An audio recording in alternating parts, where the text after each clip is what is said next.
I'm back. Terus lagi. Luar biasa ininya koneksinya. Tadi terakhir ini ya, pertanyaannya masih aman nggak gitu ya? Oh iya benar Pak, untuk teman-teman investor semua di sini kira-kira masih aman nggak sih kondisinya untuk tetap berinvestasi gitu Pak kira-kira? Ya saya kira insya Allah aman lah ya. Jadi pada prinsipnya memang kita tahu gitu ya, di masa-masa dengan tingkat volatilitas yang tinggi di pasar, itu ada risiko yang sangat besar juga di dalamnya.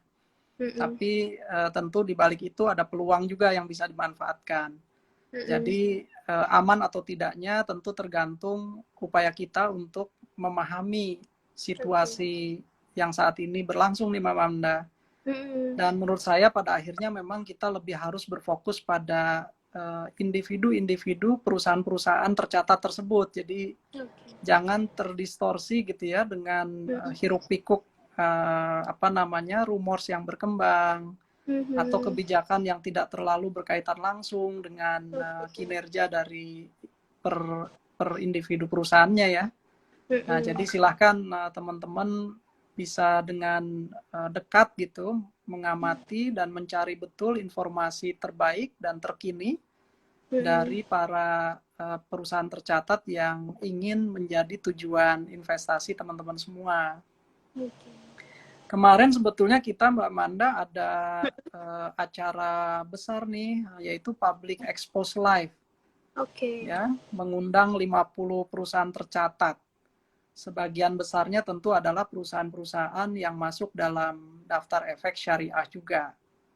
Nah, di sana sebetulnya dilakukan pemaparan kepada publik, kepada investor, oleh pimpinan perusahaan-perusahaan tercatat tersebut ya, oleh emiten tersebut, tentang kondisi dampak pandemi COVID, kemudian kinerja operasionalnya, dan kinerja keuangannya. Nah, kalau teman-teman yang kemarin terlewatkan acara itu bisa masuk ke YouTube channelnya Indonesia Stock Exchange. Di YouTube sekarang sudah tersedia semua pemaparan public expose yang dilakukan oleh 50 perusahaan tercatat tersebut ya. Jadi itu salah satu sumber informasi yang resmi dan langsung dari sumbernya, dari para direksi perusahaan itu gitu. Jadi silahkan dilihat, dicermati, dan teman-teman rasanya akan mendapat pemahaman bagaimana dampak pandemi COVID ini terhadap kinerja perusahaan-perusahaan tersebut. Oke, berarti bisa jadi bahan untuk teman-teman juga ya Pak, untuk melakukan analisis terhadap saham-saham perusahaan tersebut gitu ya Pak? Betul Mbak Manda. Oke, baik Pak, ini saya coba bacakan lagi, ada beberapa pertanyaan dari teman-teman. Nah ini Pak, mungkin ini Pak masih ada teman-teman yang bertanya, apakah saham yang tidak isi otomatis haram? Nah mungkin bisa bisa dijelaskan isi itu seperti apa. Kemudian mungkin masih ada teman-teman di sini yang ragu nih Pak untuk isi bener nggak ya syariah, nah gitu Pak. Mungkin bisa dijelaskan Pak? Ya, jadi yang di luar isi itu mungkin istilahnya bukan otomatis haram gitu ya, tapi saham-saham tersebut tidak dinyatakan sebagai saham-saham yang memenuhi prinsip-prinsip syariah. Oleh siapa? Oleh scholars kita, oleh para ulama kita ya, karena yang melakukan seleksi awal itu kan dari MUI, dari Majelis Ulama Indonesia, melalui DSN-nya ya, Dewan Syariah Nasionalnya. Lalu siapa yang menetapkan mana saham yang masuk ke efek syariah, mana yang bukan, kan dari pemerintah, dari pimpinan kita, dari OJK ya.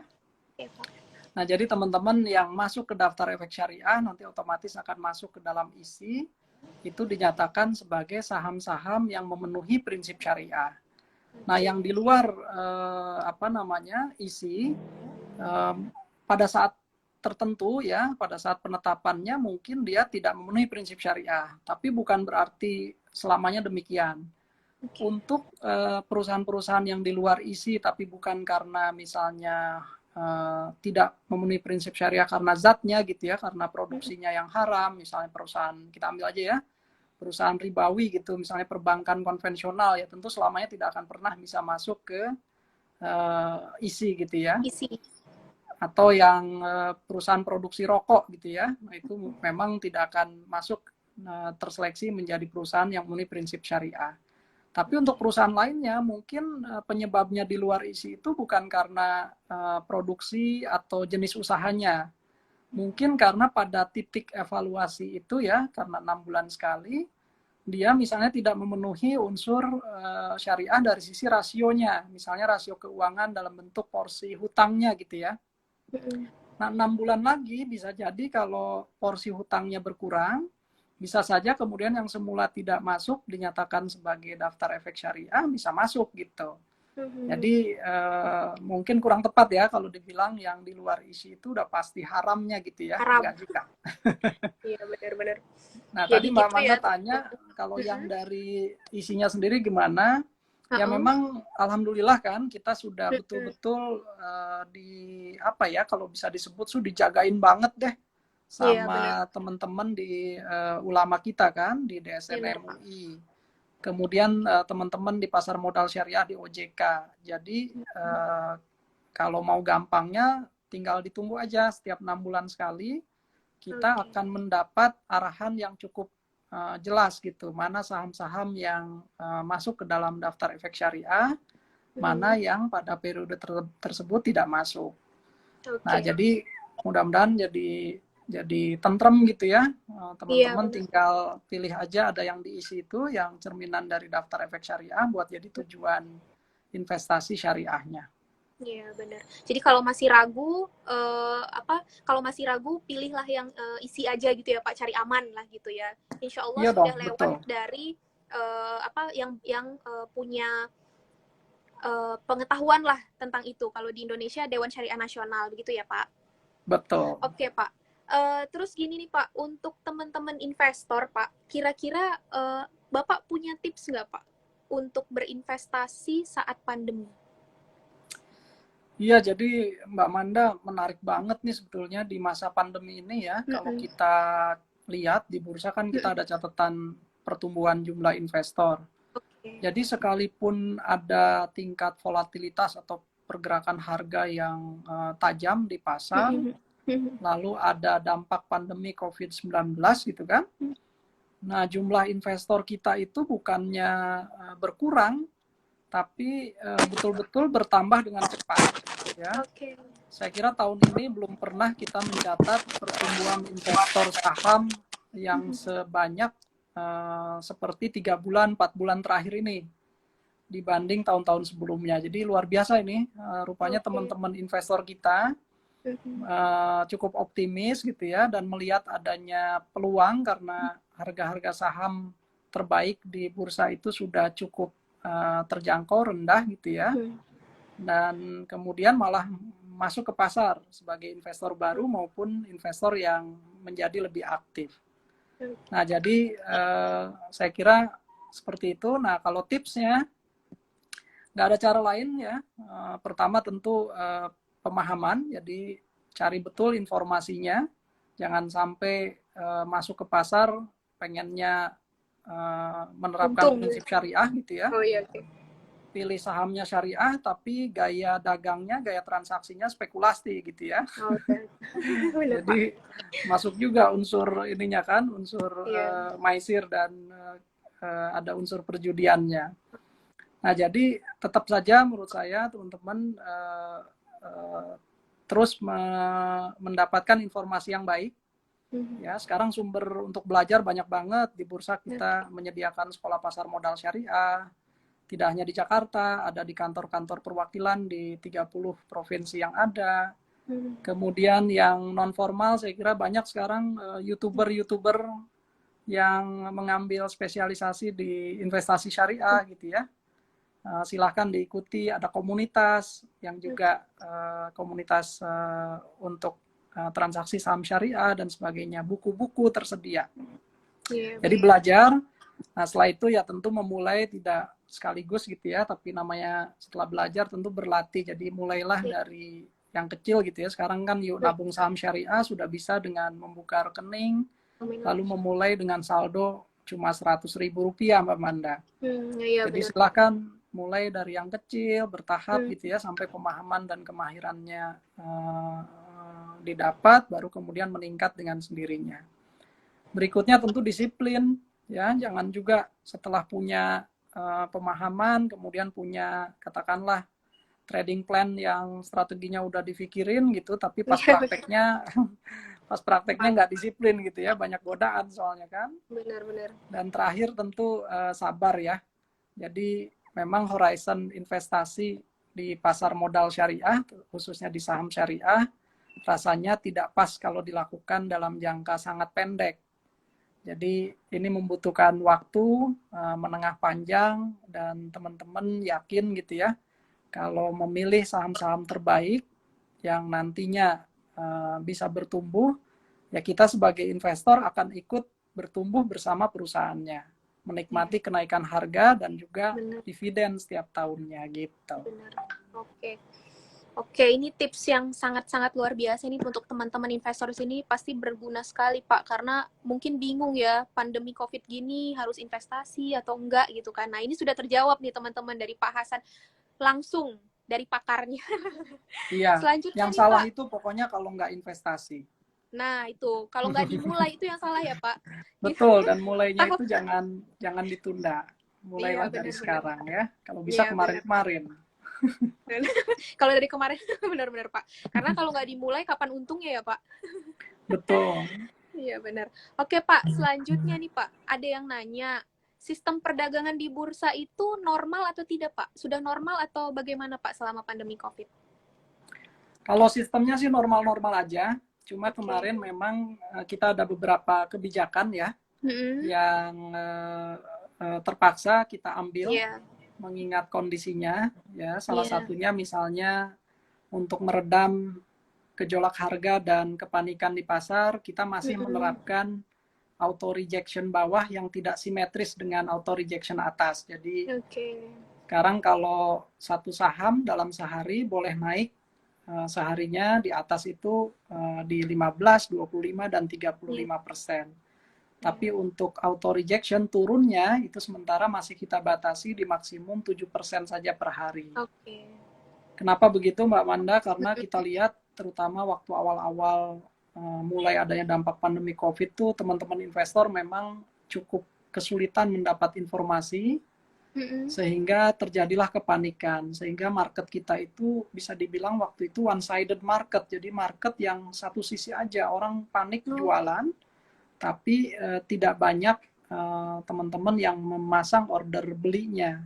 Nah, akibatnya kejatuhan harga itu sudah tidak rasional. Nah, auto rejection dengan pembatasan auto rejection bawah kita harapkan ada cooling down, ada waktu yang cukup untuk menenangkan dan terbukti efektif gitu ya. Nah, tapi ini sementara teman-teman, sampai nanti kami yakin kondisinya sudah pulih sepenuhnya.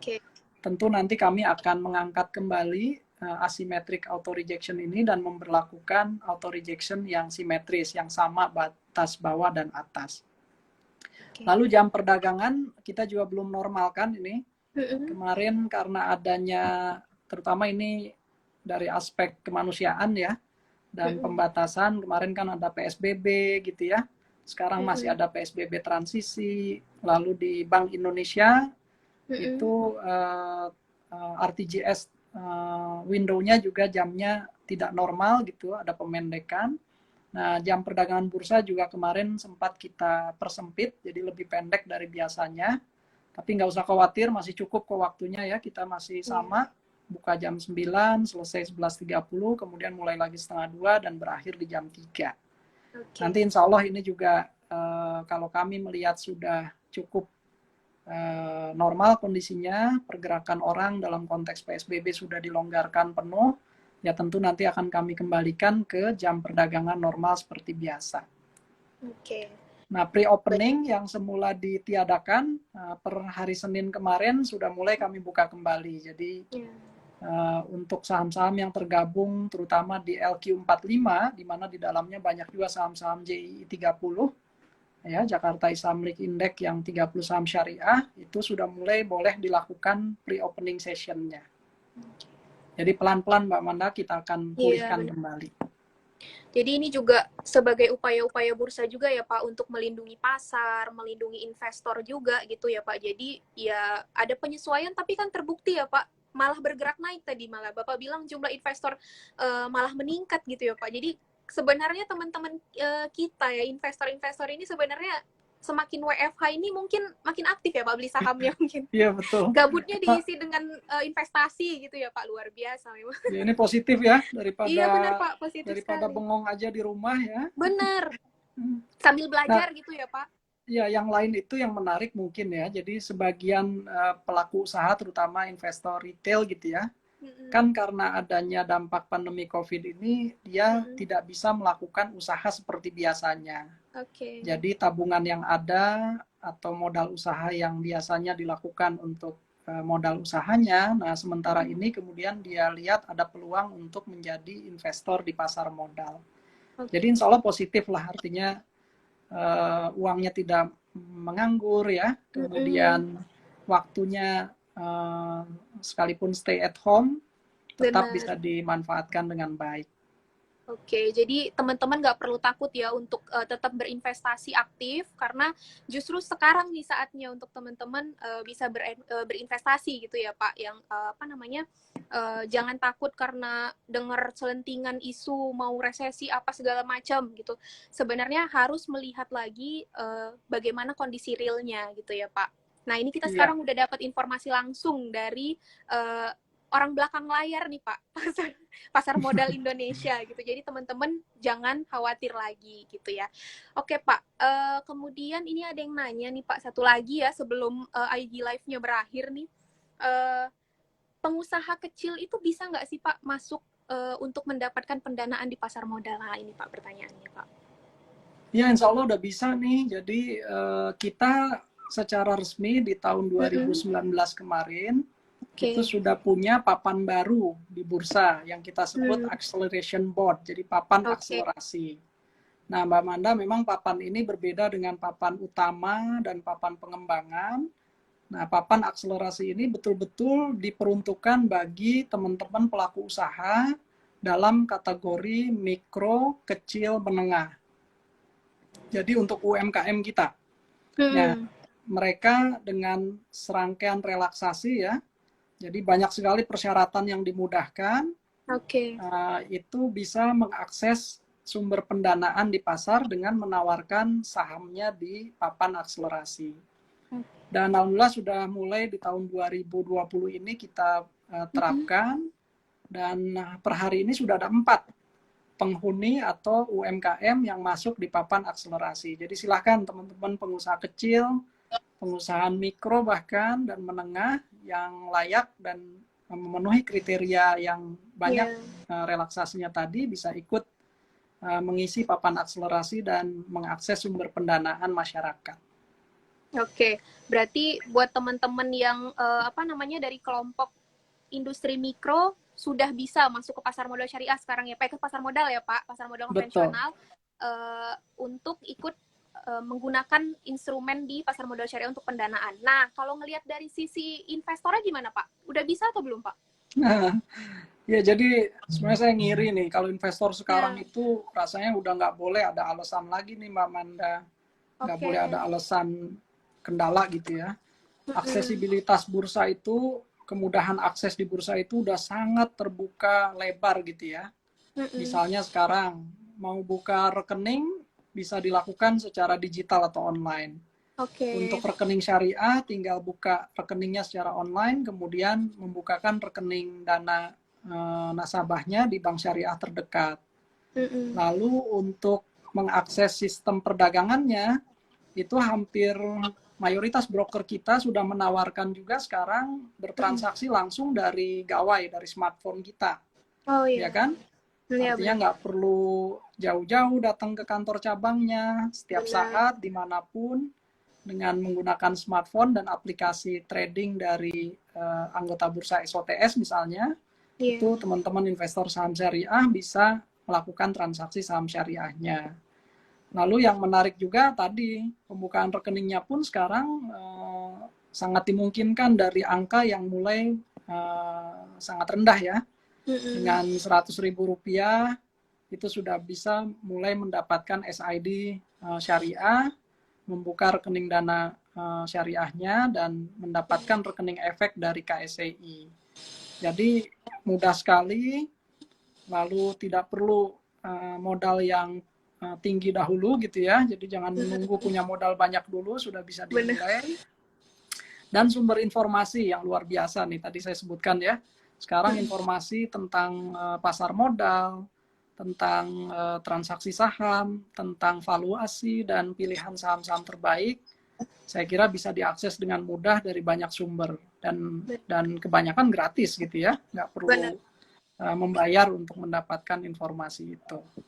Oke, berarti upaya untuk meningkatkan akses itu sebenarnya bukan cuma dari sisi penerbit aja tadi ya Pak, bukan dari sisi supply aja ya Pak. Ternyata dari sisi investornya, dari sisi demand-nya juga banyak upaya-upaya yang sudah dilakukan untuk meningkatkan akses pasar modal ya Pak, untuk menjangkau konsumen-konsumen pasar modal. Iya.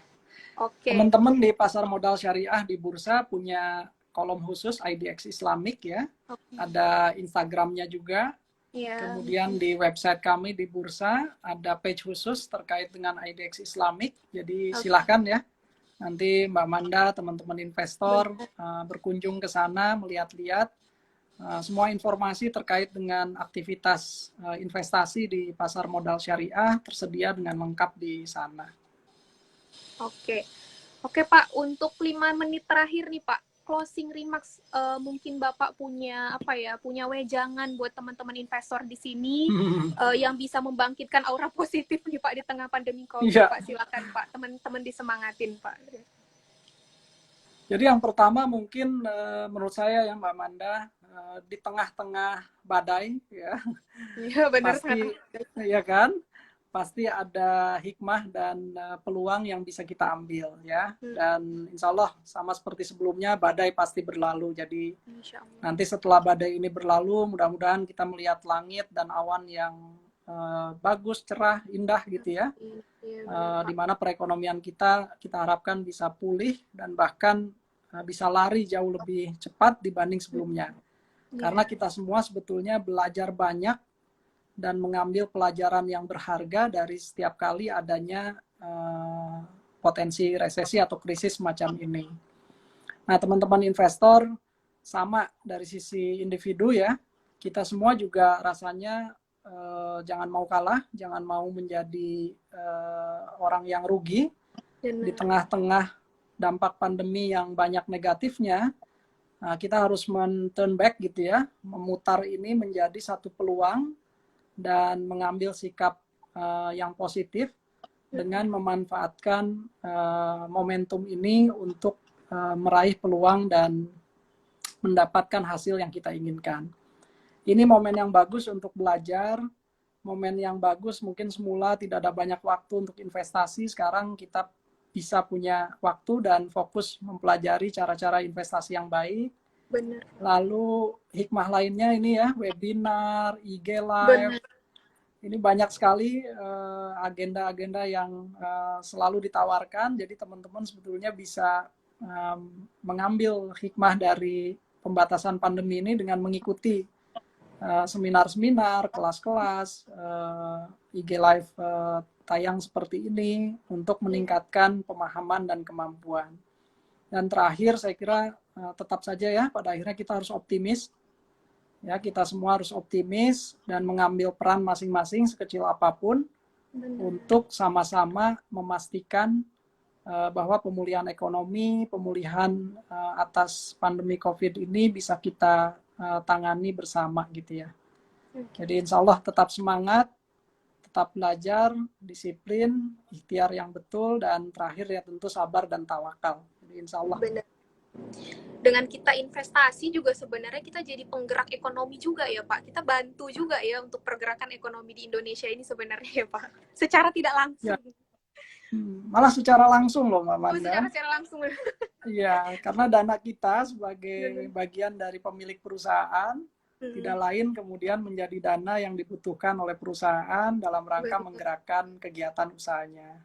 Jadi misalnya ada saham baru yang ditawarkan, ada right issue yang baik yang ditawarkan, atau mengambil porsi kepemilikan dari pihak yang melepas sahamnya, yaitu menjadi bentuk langsung peran kita sebagai investor dalam mendukung kegiatan operasional perusahaan. Nah, sementara perusahaan-perusahaan tersebut kan akhirnya juga menjadi penggerak roda perekonomian di tingkat nasional. Jadi insya Allah sebagai investor kita juga menjadi pejuang perekonomian nasional.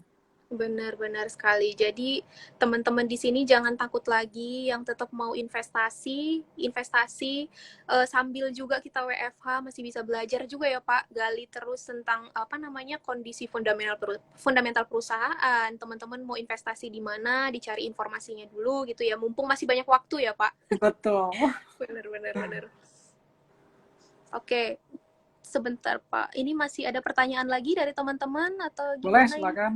Bentar ya Pak, kita lihat Tadi lagi. saya ada beberapa tuh teman-teman yang curhat gitu ya. Katanya ada Curhat, saham bener, ini, ada saham ini lagi merah dan sebagainya. Jadi teman-teman di bursa kita, saya kira kita harus siap gitu ya. Jadi tidak ada satupun saya kira selama ini gitu ya saham yang terus naik setiap harinya gitu ya. Benar. Akan ada waktu di mana harga saham tersebut naik dan juga akan ada waktu di mana harga saham tersebut turun. Itulah kenapa kalau teman-teman siap menghadapi gejolak pergerakan harga setiap harinya, ya teman-teman mungkin berbakat menjadi trader gitu ya, menjadi pelaku transaksi aktif. Tapi kalau tidak bakat di area itu, ya mungkin saya sarankan menjadi investor yang lebih berhorizon waktu menengah panjang, Mbak Manda. Jadi kita nggak deg-degan setiap kali ngelihat monitor gitu ya, harga sahamnya turun gitu ya. Iya benar, Nah, Pak. itu bisa saja menjadi investor yang lebih bersifat jangka menengah dan panjang. Oke. Itu ya, jadi jangan takut lagi ya teman-teman. Tetap investasi terus, kita bisa jadi penggerak perekonomian loh sebagai investor. Nah, ini ada satu pertanyaan lagi nih, Pak. Pemerintah berencana untuk memerger. Maaf ya, Pak, jadi ternyata masih ada pertanyaan dari teman-teman nih. Pemerintah berencana untuk memerger Bank BUMN Syariah. Bagaimana Pak kira-kira prospeknya? Nah, ini pertanyaannya beda lagi nih Pak. Silakan. Ya teman-teman memang sebenarnya nggak cuma bank-bank syariah ya, tapi perbankan kita memang didorong untuk terus memiliki kecukupan dan kekuatan permodalan terutama. Karena memang luar biasa ini, sektor perbankan kita ini memang menuntut kekuatan dari bank tersebut dalam meningkatkan kapasitasnya untuk melakukan kegiatan usahanya. Jadi bank-bank itu harus betul-betul sehat, ditandai dengan permodalan yang kuat, supaya sekarang kan bank kita jarang yang cuma bank konvensional biasa gitu ya. Kebanyakan investment banking nih. Jadi banyak sekali kegiatan usaha perbankan yang sekarang dituntut ada dan melengkapi kegiatan usaha tradisionalnya. Jadi bukan cuma nerima tabungan, deposito gitu ya.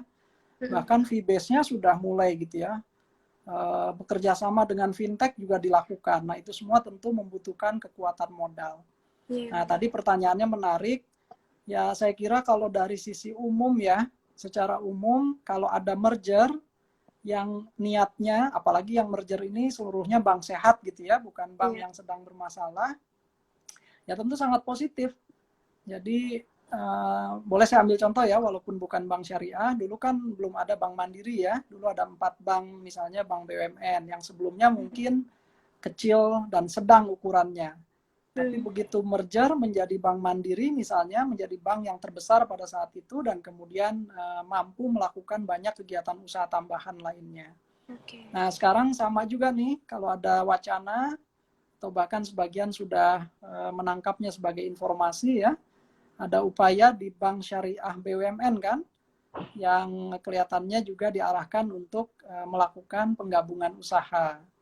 Nah ini akan sangat baik tentu, kalau tujuannya seperti tadi. Jadi nanti akan ada penggabungan kekuatan dari bank-bank syariah BUMN yang ada sekarang, yang tadinya ukurannya mungkin tidak besar, menjadi satu bank syariah BUMN yang sangat besar. Apalagi saya dengar kan sekarang mungkin pangsa pasar perbankan syariah kita belum sebesar bank konvensional. Jadi kalau daripada berempat ini misalnya, atau bank BUMN syariah ini berebut pangsa pasar gitu ya, ya tentu kalau dengan merger bisa lebih fokus, nanti akan ada sinergi dan penguatan di infrastruktur korporasinya. Jadi insya Allah positif dalam rangka itu. Oke, berarti prospeknya positif nih teman-teman. Kita doain sama-sama ya. Insya Allah semakin berkembang, semakin positif ke depannya untuk perbankan syariah di Indonesia. Amin, Nah, amin, Allah. kira-kira amin ya Allah.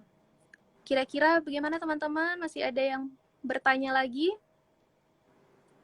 Sebentar ya Pak, saya cek. Ini luar biasa sekali nih Pak Hasan. Saya juga jadinya nambah informasi banyak nih Pak. Karena mungkin selama ini kan tahu ya teori gitu ya Pak. Nggak tahu nih realnya seperti apa di pasar. Nah dengan kita ngundang Pak Hasan luar biasa. Ini Untuk juga, ini nih pertanyaan-pertanyaan luar biasa nih Mbak Manda. Sore ini luar biasa nih. Iya benar Pak. Dan sepertinya mereka teman-teman di sini juga luar biasa sudah edukasi mereka tentang pasar modal di Indonesia ya Pak. Sepertinya sudah tidak ada pertanyaan lagi.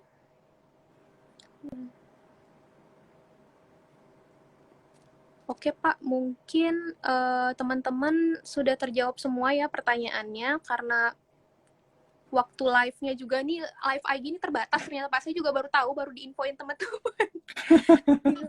Ada waktunya ternyata Pak. Oke, sudah ada tidak pertanyaan lagi ya. Sebentar Pak, saya tanya ini dulu, ini sebenarnya masih ada pertanyaan sih, masih ada waktu nggak ya? Sebentar Pak. Iya.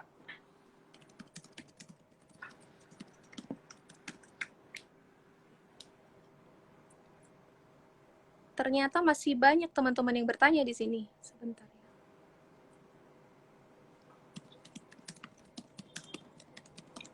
Mungkin karena makin sore nih, makin semangat jadi Mbak Manda.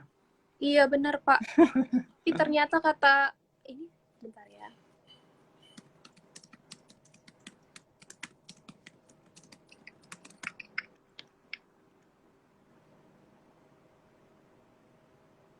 Oke, bisa satu pertanyaan lagi ya.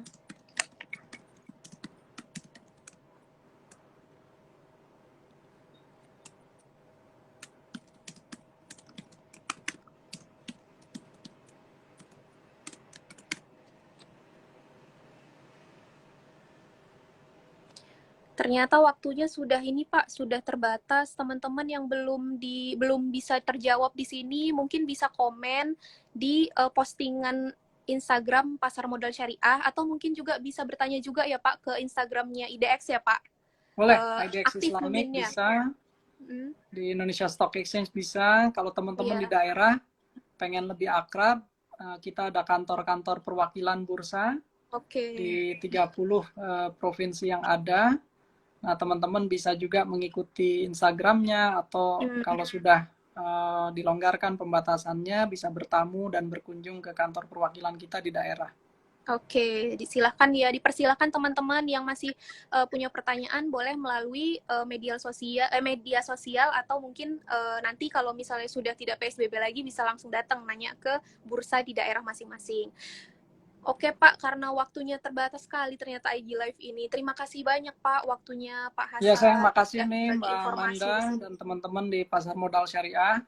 Ya. Tetap semangat ya, pokoknya kita kembangkan terus Pasar Modal Syariah kita, karena memang tingkat perkembangannya saya kira punya banyak potensi besar di depan ya. Dan alhamdulillah respon para investor maupun pelaku di pasar modal syariah juga terus secara positif bersama kita terus fokus mengembangkan ini. Jadi insya Allah ya, mudah-mudahan semangat terus mengembangkan ini semua.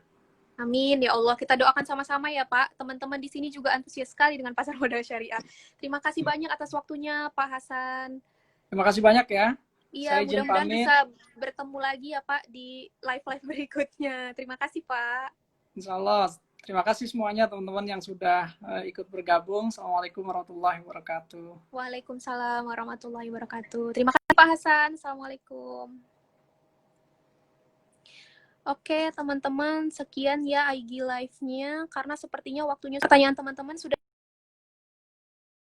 terjawab semua. Untuk pertanyaan yang belum terjawab, boleh di chat lewat Instagram Pasar Modal Syariah.